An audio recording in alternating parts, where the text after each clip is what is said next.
Hey everybody, um, welcome back. Once again, I'm also standing because I am also tired of sitting down. Welcome back.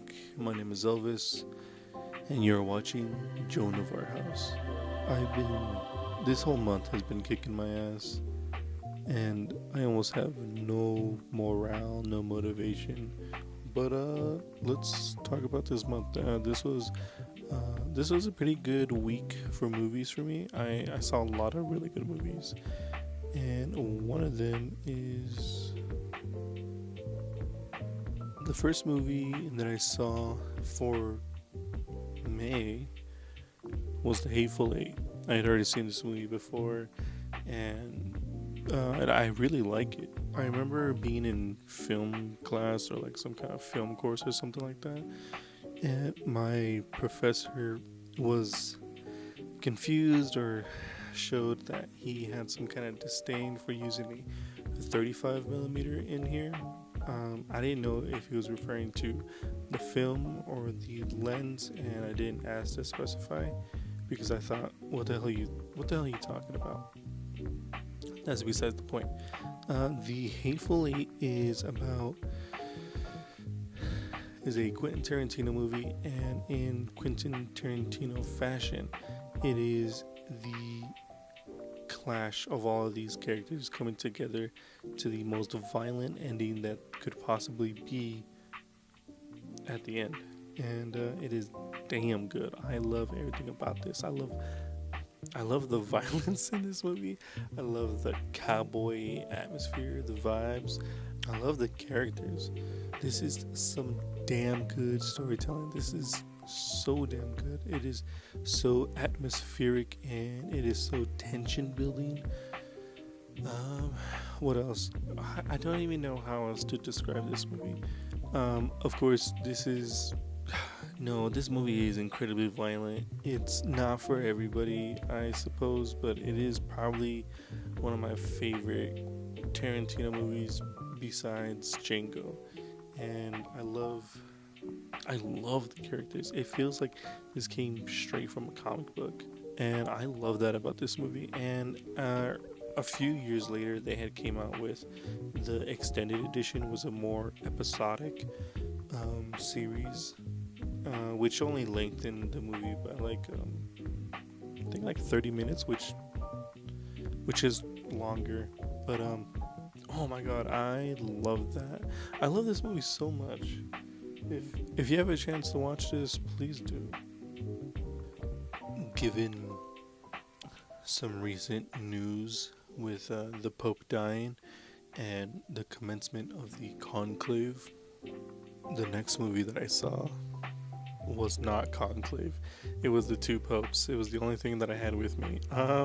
This movie is about two popes during, I think it's 2008 when the last conclave was, besides this one.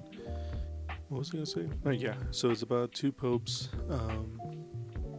and one of them is awarded the position or is given the honor as pope, and becomes acquainted with another cardinal, and they strike up a friendship, and they both realize it sparks a friendship and even a conversation between the two on their roles in the church and how they wish things were different and how the change that they're looking for. There's a lot of dialogue and a lot of things that you see happening between the two popes, and it really gets your brain churning, and they both have a debate, and there's a scene in the movie where they both have non-compromising, almost not symbiotic, but one cannot be done without the other, and nor the other want what that is done. You see what I'm saying? What? And it's basically a standstill between the two and their wants for the future. And yeah, this is a very good movie. It's very fun. It's very cute. The next movie that I saw was First Reformed. I think I was just on some church wave stuff or something like that. But First Reformed is not what you think it's gonna be, and I didn't know what it was gonna be, and I don't know. I didn't even see the trailer to this movie. I After watching 120 movies at this point, I just jump in a movie. I don't. It's not that I don't have time to watch a trailer, but I just kind of like go off of vibes or go off a poster and just judge a book by its cover and jump in, and or I guess I try not to, but yeah, this is about a pastor who in some kind of way is having his faith tested and is face to face with somebody who I saw this movie a week ago, so it's kind of hard for me to remember.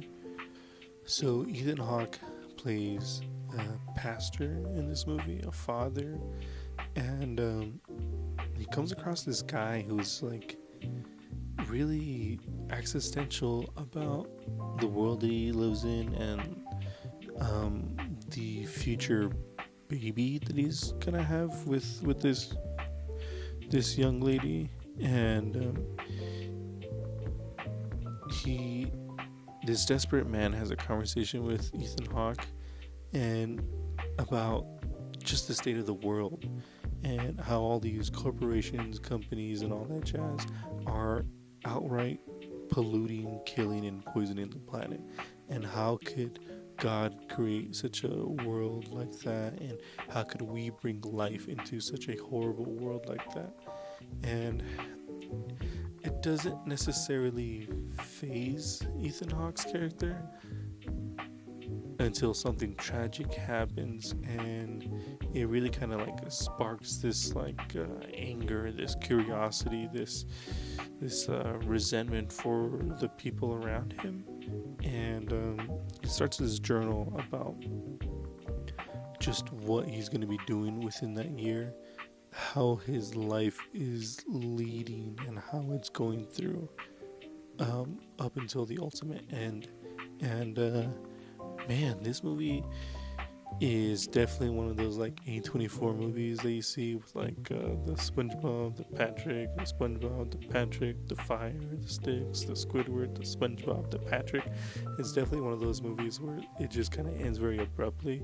You have to kind of think, oh shit, it ended.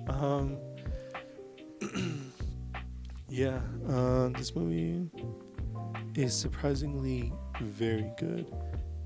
But also very confusing at the end. And I think it's supposed to. You really need to think in general. Yeah, this is definitely not for everybody, but somebody. I don't know. This movie is fun. The next movie that I saw was Thunderbolts. Asterix.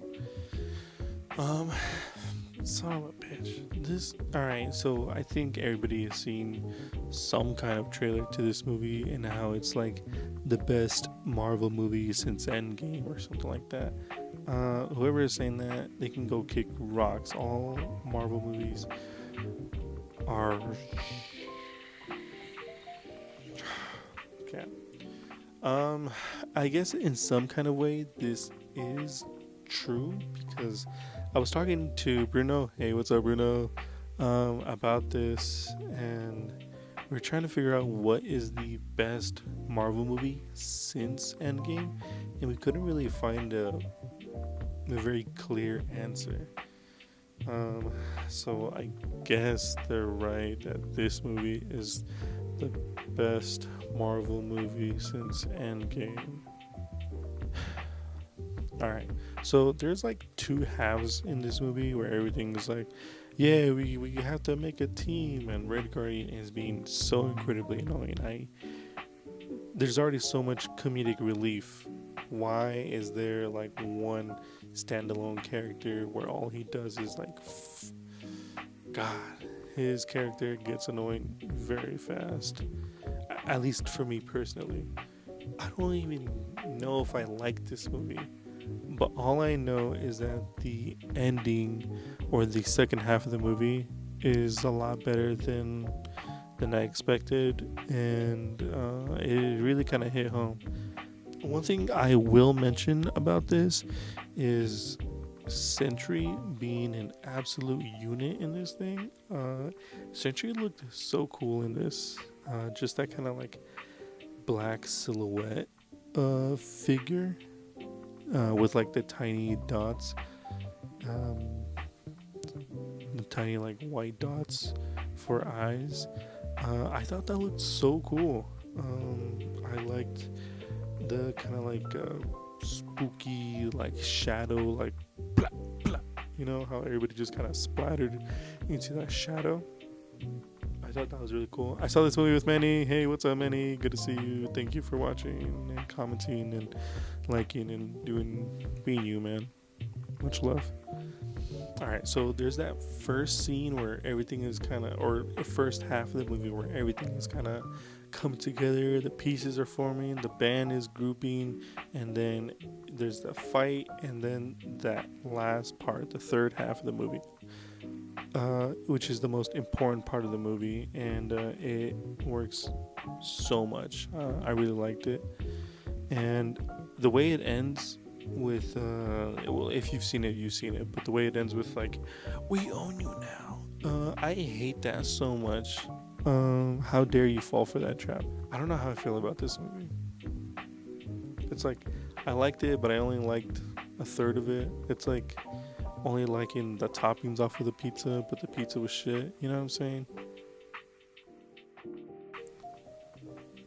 This next movie is definitely weird. I don't know how this wasn't a like an A24 movie. The next movie that I saw was El Conde, the Count, for all you non-Spanish speakers out there. This movie is very weird. If you're a history nerd, if you're into history, maybe vampires and just cool stuff in that kind of realm, this is definitely your vibe. It is very artistically shot. It looks very well done. That scene is so cool. El Conde, El Count, or the Count, is about a war criminal, and he's actually a vampire. This guy, who is originally French, from the French Revolution, when they chopped off Marie Antoinette's head off, he was there, became a vampire, and has lived for like nearly 250 years. With all that time spent, he is trying to retire, if I'm remembering this right, and he asks for an accountant to clean up the evidence that they have, so that they can be like cleansed from their war crimes. It's an accountant, and the accountant is actually a nun, and I think she's there to exorcise or kill this vampire. Maybe I'm talking too much, but this movie is pretty well done. It is pretty dang good. There's a scene in this movie where this one character is flying, and it is probably like the most amazing part of this movie. It's probably the best part of this movie. Just the ethereal, magical sense of flying and being able to like feel free and be born again, to just kind of like, it definitely reminds me of that product commercial where they're like running and then they're like, ah, whoa. It's definitely that kind of same technically done achievement.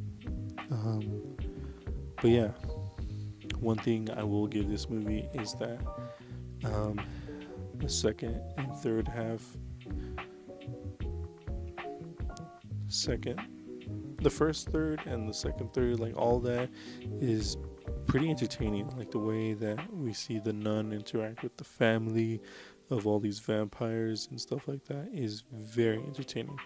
After that, things get like kind of messy and kind of like confusing and just hard to follow.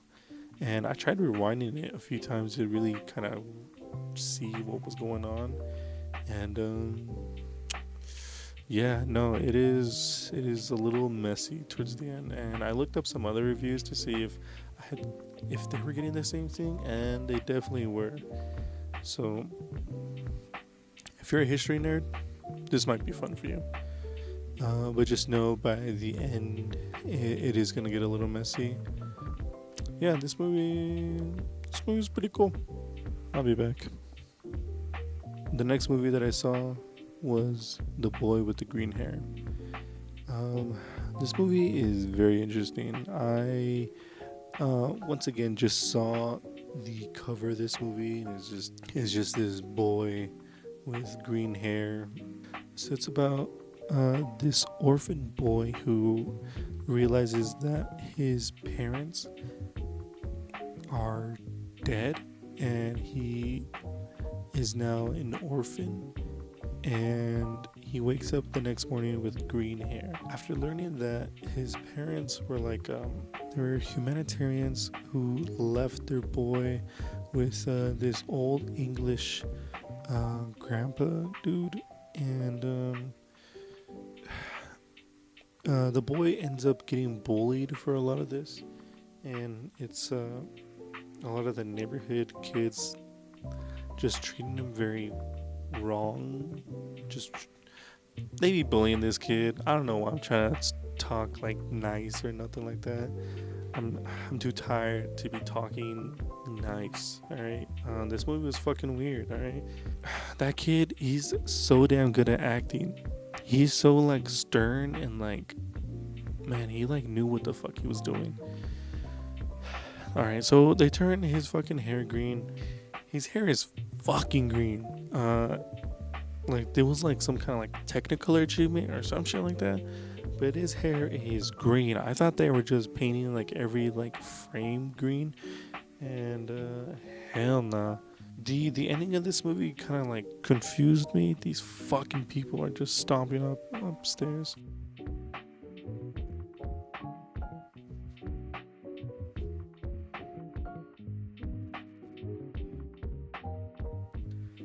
I was so damn hangry and grumpy yesterday that I couldn't finish recording this video, and that's okay. And I'm probably not gonna redo the other half of the movie, and that is fine. I watched the ending again just to further understand what the hell I was talking about, which I should have understood it the first time. The ending to this, I don't think I care about spoilers for a movie this old, only because it's this old. So I'll just kind of tell the ending. If you don't want to, that's fine. Skip this segment. But this boy is getting bullied that his hair is green, and he is getting bullied so bad to the point that he runs away into this forest where he comes across a group of children, and these children are fragments from the children in war zones that he saw in his everyday life as posters. And they tell him the reason why his hair is green and why it's so important that he has green hair and what he needs to do with his green hair. And the reason is to spread awareness, and it's what it is. It's to spread awareness to end wars around the world, because children shouldn't be in war zones. And that is exactly right. But he continues to get bullied because of this, and he agrees that children shouldn't be in war zones, and he goes out to the public and tells everybody the mission, the objective that he was given. And he's still getting bullied because of this, and because of this, he talks to his grandpa and asks like, should I cut my hair off? And the grandpa kind of like urges, kind of hesitates to say yes. Then he cuts his hair at the end, almost defeating everything that he was just doing. Do you see what I'm saying? And it was confusing because he was like, yes, I'm proud of my green hair. And then legit maybe 10 minutes later, he's cutting his hair off. It confused me a little that why would this character do such a thing? He's ashamed that he cuts his hair and runs away with a vow of silence. And comes across and then you realize that this had already happened. Then he's talking to a child psychologist, and he's trying to understand why he's not speaking, why he's bald, and why he had green hair, and tells him the story that we just heard, and says, you know what? No, I am prideful of my green hair, and I do like my green hair, and it will grow back green, and I will tell the people about children in war zones. And then it kind of ends. I don't know how I feel about this movie. The next movie that I saw was Burn After Reading. At this point, I'm just throwing movies on. I thought I'd already seen this movie, but I was confusing this movie with The Men Who Stare at Goats, which I think is made by the same director. I don't know. A series of characters. We follow a gym worker and how obsessive she is with getting facial surgery and just trying to reinvent herself. I think that's what she says.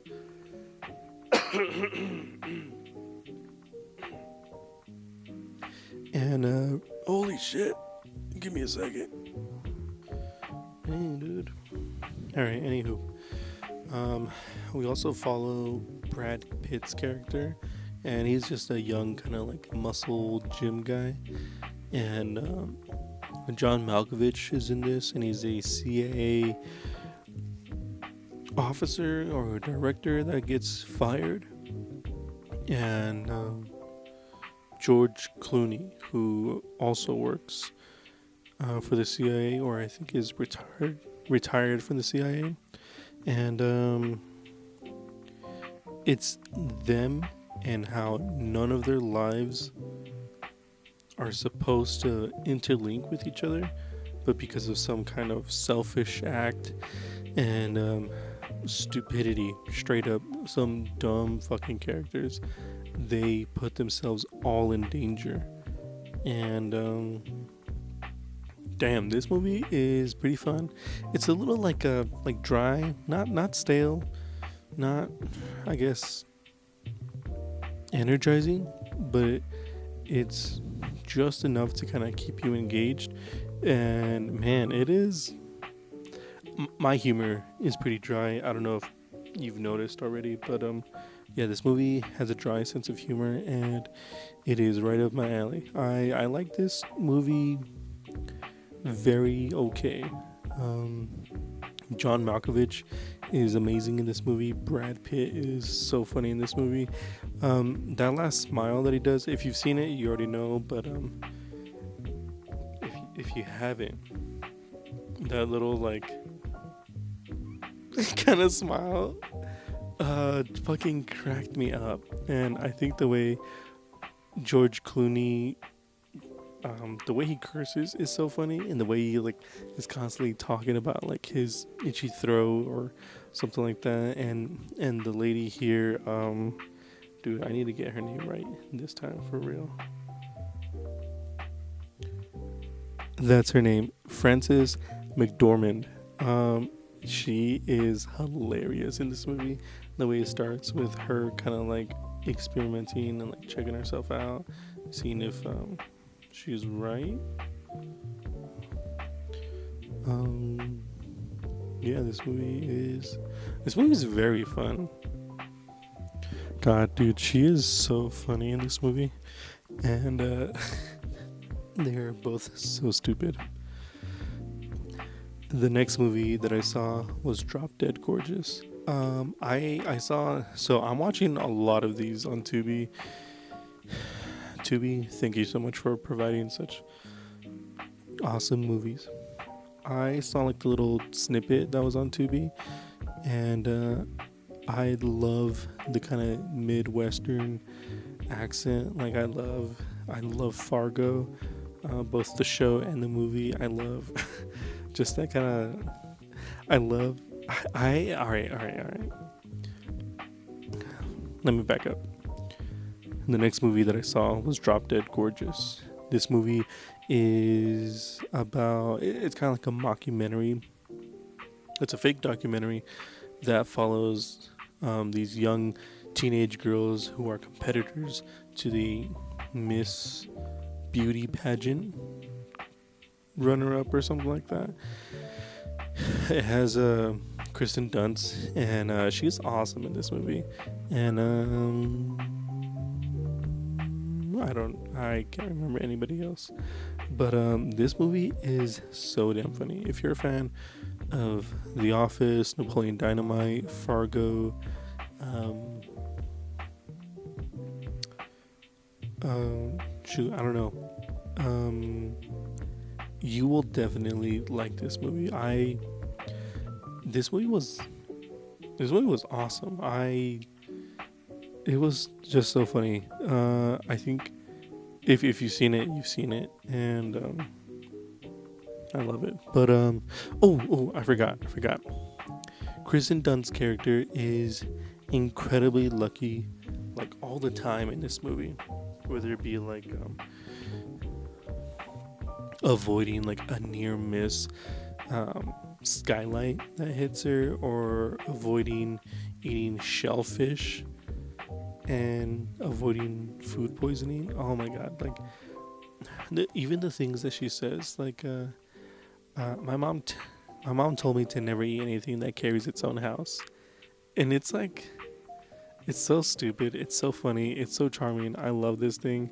And yeah, this movie is awesome. I will give it one thing that I wish there was more of, or I think there's something wrong with. I wish the accent was so much thicker. Think about Fargo, just how like, oh yeah, yeah. Oh, you hit a moose? Yeah, up there in Canada? Oh yeah, like I really wish the accent was so much thicker. I think it would add to the kind of quirkiness that this movie has. And I think because of that, I feel like this movie can get tossed up where it's being shot at. And yeah, I think it's hard for the actresses in here to hold on to that like Midwestern accent that I so love. And yeah, I wish there was more of that.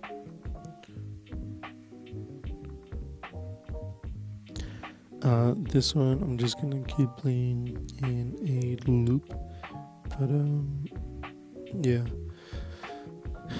The next movie that I saw was Following, Christopher Nolan. Alright. I've been meaning to watch this for quite a while, and it's Christopher Nolan's debut film, or like his first film he ever really made. And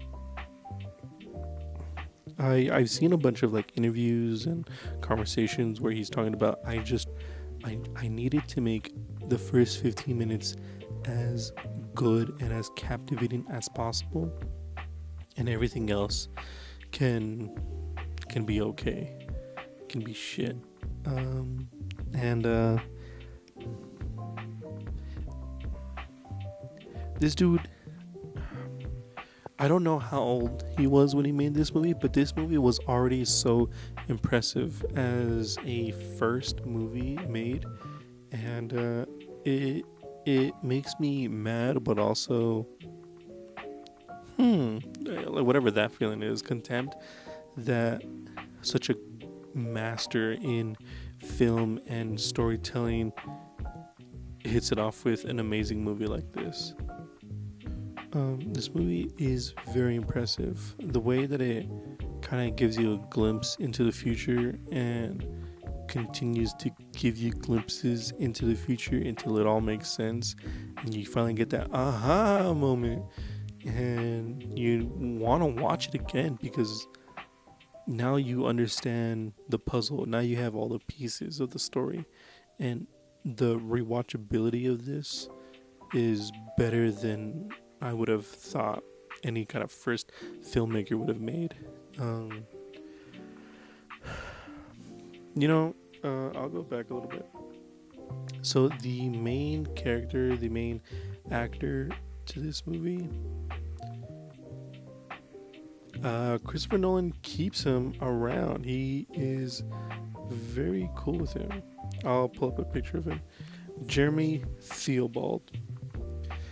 That is probably like a good friend of Christopher Nolan. I mean, if he's known him since like 98. He is in Tenet. He has a little cameo in Tenet as the server in the restaurant where he meets Michael Caine before he kind of talks like, he's in that movie, and yeah, this is it warms my heart that a director kind of keeps his homies around and gives them a cameo in his most latest film. And this is pretty cool. I can't wait to see him in maybe The Odyssey. Hey there, you've made it to the end of the video, and thank you. I know I am a bit of a yapper. I'm a very dry talker. I don't have like that kind of YouTube like personality where they're like, "Oi, zoinks." That's not me at all. I have a very monotone voice. That's besides the point. You made it to the end of the video, and I thank you. That is the last week, or that is the first week of April. And thanks for watching. Let's see how we're doing. Alright, this was the first week of April, and April has already been kicking my ass. We are already in week 2, and I still need to give you guys the reviews on that one. Once again, please tell me how to improve and how to do better, what you guys want to see. Is there a movie you want to watch? I think that's kind of it.